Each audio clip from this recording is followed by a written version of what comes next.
নাম করব না, আমি নাম করব না। আপনি আমাকে প্রশ্ন করেছেন, বেলডাঙ্গায় উৎসাহ দেন। যাকে এমপি করেছেন তাকে চিঠি করুন,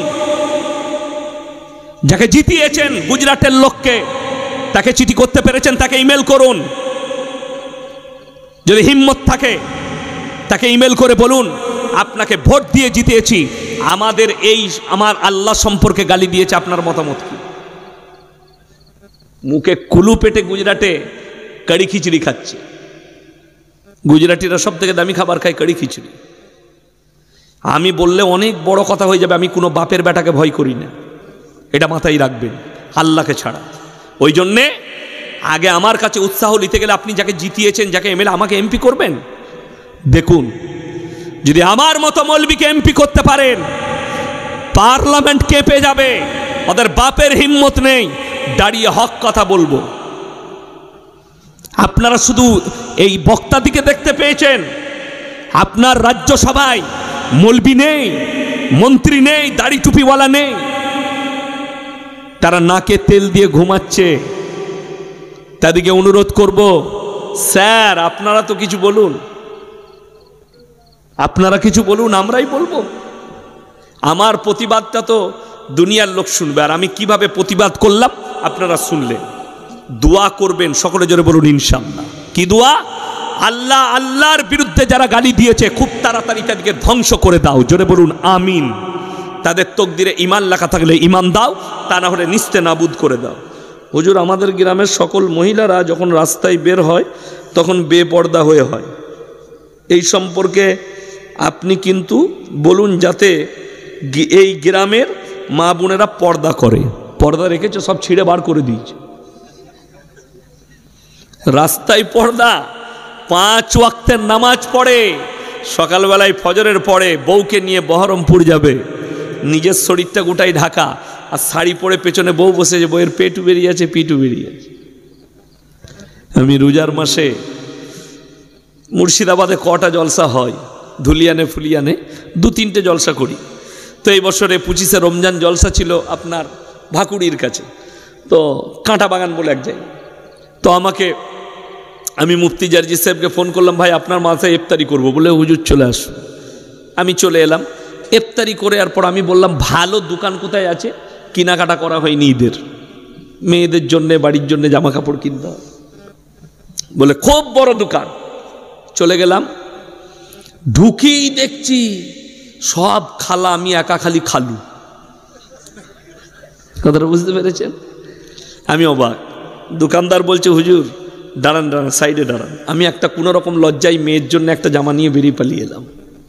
দুঃখটা কি বলুন তো, আমাদের দেশের যুবকরা চায়ের দোকানে বসে টাস খেলাবে, 3 ঘন্টা আড্ডা মারবে, বউ যদি বলে একটা শাড়ি লাগবে আর নাইটি আনতে হবে, আর তুই চলে যাখানে টোটো করে, তো তোর বউ পালাবে না, তা মৌলবীর বউ পালাবে?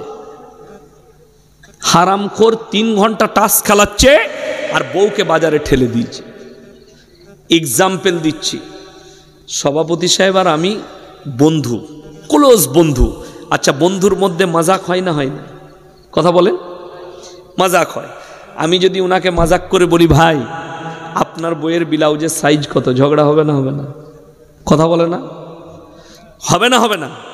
উনি আমার ওপরে রেগে যাবেন? এত বড় কথা। আপনার বন্ধু খালি আপনাকে বলেছে তোর বইয়ের ব্লাউজের সাইজ কত, তার সঙ্গে সম্পর্ক ছিন্ন করলেন। অথচ বিবি তোমার বাজারে গিয়ে একটা পর পুরুষ বসে আছে, তাকে গিয়ে বলছে দাদা আমার একটা 38 সাইজের ব্লাউজ দাও, তো তখন তোকে লজ্জা লাগে না? কথা বোঝাতে পারলাম? নারী দিকে ঢেকে দাও। বাজার আপনি করবেন, আপনার দায়িত্ব। বিবির কাপড়, ভেতরের জিনিস, গোপনীয় যেগুলো প্রয়োজন স্বামী নিয়ে আসবে। যারা বিবিকে পাঠিয়ে দেয় বাজারে যাও তোমার যা প্রয়োজন নিয়ে এসো, সে হচ্ছে দাইয়ুস, সেই হচ্ছে দাইয়ুস পুরুষ। আর যারা দাইয়ুস হবে তারা জান্নাতে প্রবেশ করবে। আমি আগস্টের 15 তারিখ থেকে জলসা শুরু করেছি, আজ পর্যন্ত নয়, রোজার আগের দিন পর্যন্ত একটাও ডেট আর খালি নেই। কবে বললাম? রোজার আগের দিন। আমার বিবি ন্যাংটো ঘুরে বেড়ায়, যেটা প্রয়োজন। আমার বাজারে গিয়ে খুঁজলেন বর্ধমান টাউনে, আমার জলসা না থাকলে বর্ধমান টাউনে সময় কাটাই। বিসমিল্লাহ। কোন দোকানদার যদি বলতে পারে যে ইয়াসিন সাহেবের স্ত্রী বোরকা পরে পর্দায় এসে একটা কাপড় কিনেছে, তোয়ালি কিনেছে, আমি জীবন আর সমাজের বুকে বক্তব্য দেব না। চ্যালেঞ্জ এটা। তার প্রয়োজন আমাকে মিটুতে হবে। আমি যেখানেই থাকি, যে কাজই করি, জলসা করি আর যাই করি, আমি যখন জলসায় বের হয় আমি জিজ্ঞেস করে নিই কি কি প্রয়োজন আছে, বাড়িতে কি নেই। আমি যেতে যেতে রাস্তায় কিনে আমার গাড়িতে ভরা থাকে, রাত্রে ঢুকি, নামিয়ে দিই, বাস ক্লিয়ার। 1 সপ্তাহ বাজার করে দিই, 2 সপ্তাহ বাজার করে দিই, তাদেরকে যেন পেরেশান না হতে হয়, কোনোদিন যেন পেরেশানির হালত না হয়। আরে ভাই, আপনি বিবিকে বাজারে ঠেলে দিয়েছেন, আপনি বলুন আপনাদের বাজারে যদি কেউ কলাগুলো ছিলে বিক্রি করে, মাছিগুলো কোথায় বসবে? ওই কলাগুলো কিনবেন তো আপনারা? কিনে মানুষ কি বলবে? দুধ এটা এ কলা আবার কিনে, সালা মাছি বসে নষ্ট হয়ে গেছে। তোমার বউটা যদি বেপর্দায় যায়, তা লোকের চোখ লেগে খারাপ হয়ে যাবে জিনিসটা। যদি ঢেকে রাখে ইজ্জত বেড়ে যাবে। আমার মা বোন, আপনারা নিজেদিকে ঢেকেলেন, তেন কি আছে দেখি। কোনো ব্যক্তি নামাজ না পড়ে মুখে দাঁড়িয়ে রাখে, তাহলে তার সওয়াব আছে কি? হ্যাঁ, একদম জান্নাতুল ফিরদৌসে ঢুকবে। কি বলুন? কোরআনের একটা কথা শুনেলেন, এটা কোরআনে, যারা মুখে দাঁড়িয়ে রেখে হোক আর বিনা দাঁড়িয়ে হোক, দাড়ি রাখা কি সুন্নত, কিন্তু কেউ যদি দাড়ি না রাখে, সে সুন্নতটা উড়িয়ে দিয়েছে, তার জন্য তার গুনাহ হবে। সবাই সুন্নত দাড়ি রাখবো, জোরে বলুন ইনশাআল্লাহ। কিন্তু এই যে নামাজ পড়ে না, দাড়ি বাড়া হোক কিংবা বেদাড়িওয়ালা হোক, সে যদি মনে করে আমার সব দিক ভালো, খালি নামাজ রোজা করি না, তারা শুনেলেন কোরআনে আছে জান্নাতীরা জান্নাতে প্রবেশ করবে, জাহান্নামীরা জাহান্নামে যাবে। কোরআনে আছে জান্নাতীরা প্রশ্ন ছুড়বে কাদিকে? জাহান্নামী দিওকে। ফি জান্নাতি ইয়াতাসাআলুনা লিল মুজরিমিনা মা সালাকাকুম ফি সাকার, তোমরা কেন জাহান্নামে যাচ্ছ? তারা বলবে ক্বালু লাম নাকু মিনাল মুসাল্লিন, আমরা নামাজি মুসল্লিদের মধ্যে ছিলাম না।